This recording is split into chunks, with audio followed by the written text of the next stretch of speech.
오늘 저희들에게 주신 하나님의 말씀은 마태복음 24장 1절부터 14절까지의 말씀입니다.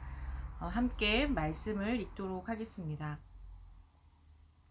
예수께서 성전에서 나와서 가실 때에 제자들이 성전 건물들을 가리켜 보이려고 나아오니 대답하여 이르시되 너희가 이 모든 것을 보지 못하느냐? 내가 진실로 너희에게 이르노니 돌 하나도 돌 위에 남지 않고 다 무너뜨려지리라. 예수께서 감람산 위에 앉으셨을 때에 제자들이 조용히 와서 이르되 우리에게 이르소서 어느 때에 이런 일이 있겠사오며 또 주의 임하심과 세상 끝에는 무슨 징조가 있사오리이까.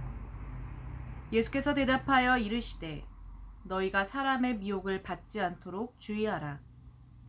많은 사람이 내 이름으로 와서 이르되 나는 그리스도라 하여 많은 사람을 미혹하리라. 난리와 난리 소문을 듣겠으나 너희는 삼가 두려워하지 말라. 이런 일이 있어야 하되 아직 끝은 아니니라. 민족이 민족을 나라가 나라를 대적하여 일어나겠고 곳곳에 기근과 지진이 있으리니 이 모든 것은 재난의 시작이니라. 그때 사람들이 너희를 환난에 넘겨 주겠으며 너희를 죽이리니 너희가 내 이름 때문에 모든 민족에게 미움을 받으리라. 그때 많은 사람이 실족하게 되어 서로 잡아주고 서로 미워하겠으며 거짓 선지자가 많이 일어나 많은 사람을 미혹하겠으며 불법이 성함으로 많은 사람의 사랑이 식어지리라. 그러나 끝까지 견디는 자는 구원을 얻으리라. 이 천국 복음이 모든 민족에게 증언되기 위하여 온 세상에 전파되리니 그제야 끝이 오리라. 아멘. 오늘 말씀을 나누기에 앞서서 한 가지 질문을 여러분들께 드리고자 합니다. 그 질문은 바로 이것입니다. 만약 내일 주님이 오신다면 여러분은 오늘 무엇을 하시겠습니까? 잠깐 생각을 한번 가져보시기 바랍니다. 내일 주님이 오신다면 여러분은 오늘 무엇을 하시겠습니까? 가끔 이 질문이 저에게 굉장히 도움을 줄 때가 있습니다. 제가 가지고 있는 많은 고민들과 아픔들을 바라볼 때마다 이 질문은 저에게 그 고민의 짐을 덜어줄 때가 있기 때문입니다. 내일 주님이 오신다면 지금 내가 가지고 있는 수많은 고민들은 사실은 별로 그렇게 큰 의미가 없다는 것을 발견할 수 있기 때문이죠. 그래서 오히려 그 고민들보다 더 중요한 것을 보게 됩니다. 그것은 바로 내가 지금까지 사랑하지 못했던 것들, 또 그런 사랑을 고백해야겠다라는 것들을 생각하게 됩니다. 주님 앞에 섰을 때 더 중요한 것이 무엇인지를 발견하게 됩니다. 그래서 종말론적인 믿음의 자세, 즉 이러한 질문은 우리들의 삶에 키질을 하게 하는 그런 역할을 하는 것 같습니다. 내 삶의 알곡과 가라지가 무엇인지를 보여주는 것입니다. 그렇다면 여러분, 바로 제가 방금 드린 이 질문에 대하여 한 가지 더 질문을 하겠습니다. 여러분, 내일 주님이 오신다면 나는 무엇을 할 것인가? 라는 이 질문이 여러분에게 현실적인 질문입니까? 이 질문에는 현실성이 있습니까? 여러분은 어떻게 대답하시겠습니까? 저는 이 대답을 이렇게 말하고 싶습니다. 대답하기가 참으로 어렵다. 왜냐하면 여러분, 우리는 내일이 어떤 일이 일어날지 전혀 알지 못하기 때문이죠. 그러나 여러분, 분명한 것이 있습니다. 비록 이 질문이 우리들에게 당장 현실적으로 일어나지 않을 수는 있지만 언젠가는 결국 우리들의 현실이 될 것이다 라는 것입니다. 그래서 주님이 오신다는 이 재림의 진리는 여러분, 비록 내일이 아닐진 모르지만 언젠가는 그 내일의 질문이 되어서 여러분 사실은 우리의 삶 속에 매일 있어야 하는 질문이다라는 것을 말해주고 있습니다. 오늘 말씀의 예수님은 바로 이 재림에 관한 이야기를 제자들에게 해주고 계십니다. 그 발단은 바로 제자들이 성전을 바라보면서 예수님께 질문한 것으로부터 시작합니다. 성전으로 나왔던 예수님과 제자들은 성전의 화려한 것을 보면서 이런 이야기를 나눕니다. 제자들은 헤롯 대왕이 지은 화려한 성전을 바라보면서 예수님께 이렇게 말합니다. 다른 복음서를 보면 이런 말이 있죠. 그 아름다운 돌과 헌물로 꾸민 것이라고 말을 하면서 예수님 이것을 한번 보시기 바랍니다. 이 건물들이 어떠합니까? 라고 질문하고 있습니다. 제자들이 예수님께 아름다운 성전에 대하여 보이고 이야기할 때 예수님은 오히려 그 아름다운 성전을 바라보며 이렇게 말씀하고 계십니다. 내가 진실로 너희에게 이르노니 돌 하나도 돌 위에 남지 않고 다 무너뜨려지리라. 너무나 견고해 보이고 아름다운 성전, 어쩌면 이스라엘에서 가장 아름다운 건축물이었을 그 성전. 예수님은 그런데 그 성전을 바라보면서 멸망을 이야기하십니다.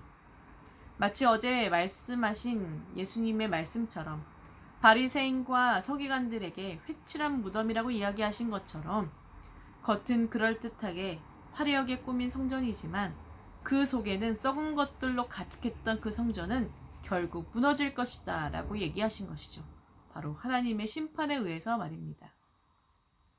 여러분, 성전의 무너짐이 가져다주는 메시지는 무엇입니까?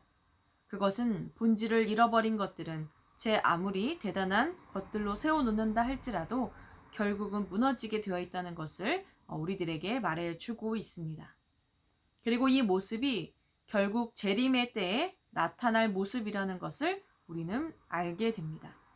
하나님이 기뻐하지 않는 삶의 모습으로 세워진 모든 것들은 결국 그것이 아무리 이 세상에서 대단한 것이라 할지라도 결국 무너질 수밖에 없기 때문입니다.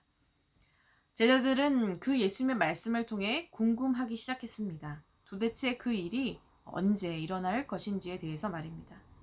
그래서 예수님께서 감람산에 앉으셨을 때에 이렇게 묻습니다.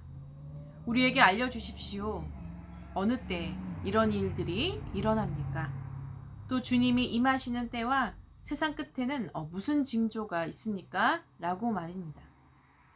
제자들은 두 가지 질문을 합니다. 한 가지는 성전이 무너질 시기, 그리고 두 번째는 주님이 오시는 때, 바로 세상의 마지막 때에 어떤 징조가 일어나는지에 대하여 물었습니다.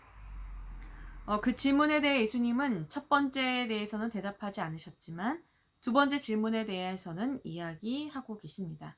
오늘 말씀 5절부터 12절의 말씀을 보면 저희들이 이미 한 번쯤 읽었고 들었던 말씀들이 나오고 있습니다. 바로 많은 사람들이 자신을 그리스도라 칭하며 사람을 미혹하게 될 것이고 난리와 난리의 소문, 즉 전쟁과 전쟁의 소문들이 일어날 것이며 민족이 민족을, 나라가 나라를 대적하는 일들, 곳곳에 기근과 지진이 일어날 것이다 라고 이야기하십니다. 여러분 어떻습니까? 이미 이전에도 또 오늘날에도 일어나는 일들임을 우리가 알게 됩니다. 최근에 저는 몇몇 사람들을 통해서 정말 마지막 때가 온 것 같다라는 이야기들을 들어왔는데요. 특히 영화나 드라마들을 요새 보면 지구의 종말에 관련된 그러한 소재를 다룬 것들이 많이 있다는 것을 다시 한번 깨닫게 되면서 사람들이 마지막 때에 대하여 어느 정도 두려워하고 있다라는 것을 느끼게 됩니다. 그런데 여러분 어떻습니까? 오늘 예수님께서 이 많은 이야기들을 하시면서 이 모든 것이 바로 끝이 아니라 재난의 시작이다라고 이야기하고 계십니다. 앞에서 이야기했던 다양한 징조들은 바로 예수님을 만났던 제자들의 이후 시대에 있었을 한 번쯤은 다 일어난 일들이기 때문입니다. 또한 오늘 우리들의 시대가 이르기까지 있어 왔던 일들이라는 것을 알 수 있습니다. 만약 여러분 그 일들이 끝을 나타내는 징조라면 어떻습니까? 벌써 세상의 끝은 왔어야 했다라는 것입니다. 따라서 재난의 시작을 알리는 징조는 결국 교회 역사를 통틀어서 예수님의 초림과 재림 사이에서 계속해서 일어나게 될 일들이라는 것을 오늘 예수님은 우리들에게 이야기해 주고 계십니다. 그리고 또한 한 가지, 이러한 재난의 징조들과 더불어 믿는 자들에게는 바로 믿음의 고난, 즉 고난의 징조가 함께 일어나게 될 것이다 라고 오늘 제자들에게 또한 우리들에게 이야기해 주고 계십니다. 9절부터 보면 사람들이 너희를 환란에 넘겨주고 너희를 죽일 것이다 라고 이야기하십니다. 또 예수님의 이름 때문에 너희가 모든 민족에게 미움을 받게 될 것이다 라고도 이야기하고 있습니다. 다시 말해 예수님이 오시는 그날까지 믿는 자들에게는 믿음의 고난이 있을 것이고 결국 그 고난이 심해지면서 사람들은 믿음을 잃어버리게 되고 서로를 배반하게 되고 미워하며 거짓 선지자들에게 미혹을 받게 되고 불법이 판을 치며 결국 율법의 완성인 사랑이 식어지는 바로 사랑을 잃어버리게 되는 일들이 일어날 것이다 라고 예수님은 경고하고 계신 것입니다. 바로 이것이 주님이 오시기 전 이 땅 가운데 일어날 일들이다 라고 주님은 말씀하십니다. 사랑하는 여러분, 말씀을 보면서 그런 생각을 갖게 됩니다. 진짜 고난이 무엇일까? 그것은 바로 이러한 세상 가운데 살아가는 것이다 라고 말이죠. 사랑이 없고 불법이 판을 치는 세상, 믿음을 잃어버린 세상, 믿음을 다 잃어버려 서로가 서로를 배반하고 미워하는 세상이 여러분 진짜 재난이 아닐까요? 그런데 여러분, 언제 그날이 올까요? 여러분, 제자들과 마찬가지로 우리들 역시도 언제나 때에 대하여 관심을 갖게 됩니다. 왜냐하면 여러분, 때를 안다는 것은 우리들에게 견딜 수 있는 희망을 가져다 주기 때문이죠. 그래, 그때까지만 버티면 된다. 조금만 참자. 라고 말입니다. 그때까지만 열심히 예배를 드리고 그때까지만 열심히 기도하고 그때까지만 열심히 믿음의 삶을 살면 된다라고 말입니다. 그리고 또한 이런 마음도 우리들에게 가져다 줍니다. 바로 어려운 우리의 삶을 포기하는 일들입니다. 힘든 세상 애쓰지 말고 빨리 천국으로 도망가자라는 마음이 바로 우리들에게 있다는 것이죠. 여러분, 주님의 때가 왔다며 미혹하게 하는 거짓 리더들이 사람들의 마음 속에 있는 이런 마음을 이용할 때가 있습니다. 고난과 고통 때문에 힘들어하는 그들에게 이제 주님의 때가 왔으니 모든 삶을 버려두고 바로 따라오라 라고 말입니다. 그러나 여러분, 오늘 그렇게 때를 알고 싶어하는 우리들에게 예수님은 언제입니까? 라고 물어보는 우리들에게 이렇게 대답하고 계십니다. 그러나 끝까지 견디는 자는 구원을 얻으리라. 여러분, 주님의 대답은 우리에게 이렇게 말씀하십니다. 바로 끝까지라고 말이죠. 여러분, 우리는 끝까지가 언제일까요? 우리는 정확하게 그 끝이 언제인지 모릅니다. 그러나 여러분, 한 가지 분명히 알고 있는 것이 있습니다. 끝까지는 바로 매일매일 우리가 사는 오늘이 그 끝을 만들어낸다라는 것입니다. 오늘 우리가 사는 바로 이 오늘 하루가 끝까지에 포함되어 있다라는 것입니다. 사랑하는 여러분, 주님은 오늘 우리가 끝까지 견디기를 원하신다라고 말씀하십니다. 여러분, 주님의 재림이 우리들의 삶에 중요한 이유가 무엇입니까? 그것은 우리가 주님과 함께 주님의 나라에 들어갈 수 있기 때문에 중요합니다. 우리가 주님과 함께 살아가고 부활의 열매가 될 수 있는 것이기에 중요합니다. 헛된 것들이 모두 무너질 때 우리는 무너지지 않기 때문에 이것이 너무나도 중요한 때입니다. 더 이상 악의 세계가 아니라 하나님의 나라가 이 땅 가운데 온전히 임하시는 때이기에 중요합니다. 그러니 주님은 오늘 우리들에게 말씀하십니다. 그러니 너희는 미혹되지 말라라고 말이죠. 두려워하지 말라라고 말입니다. 불법을 따르지 말고 믿음을 잃어버리지 말라라고 말씀하십니다. 주님이 우리 가운데 주신 그 사랑을 식지 않도록 지키라라고 말씀하십니다. 왜냐하면 우리 모두가 바로 그날 그때에 바로 동참할 수 있는 바로 부활의 열매가 되어야 하기 때문입니다. 내일 지구에 종말이 오더라도 나는 오늘 사과나무를 심겠다고 한 명언을 여러분들 다 한 번쯤 들어보셨을 것입니다. 스피노자의 말이냐, 마틴 루터의 말이냐, 아니면 어떤 목사의 말이냐 라고들 이야기하지만 여러분, 누구의 말이 무엇이 중요하겠습니까? 이 말 속의 의미, 내일 지구에 종말이 오더라도 나는 오늘 사과나무를 심겠다라는 이 말은 바로 오늘 우리들에게는 이렇게 들리기도 합니다. 오늘 내가 할 일은 그날이 올 때까지 나의 사과나무, 즉 끝까지 이 고난 속에서도 무너지지 않는 성전, 믿음의 성전, 사랑의 성전, 미혹되지 않는 성전을 지키고 세우는 것, 바로 이것을 하겠다고 하는 뜻입니다. 사랑하는 여러분, 그렇습니다. 내일 주님이 오신다 할지라도 오늘 우리가 해야 할 일은 무엇입니까? 끝까지 바로 무너지지 않는 온전한 성전을 세우는 것입니다. 그리고 예수님은 더 중요한 한 가지를 오늘 우리들에게 마지막 말씀에 이야기하고 계십니다. 이 천국 복음이 모든 민족에게 증언되기 위하여 온 세상에 전파되리니 그제야 끝이 오리라 라는 이 말씀입니다. 끝의 징조를 오늘 분명하게 이야기해 주셨습니다. 그것은 바로 모든 민족에게 복음이 전파될 때가 될 때라고 말입니다.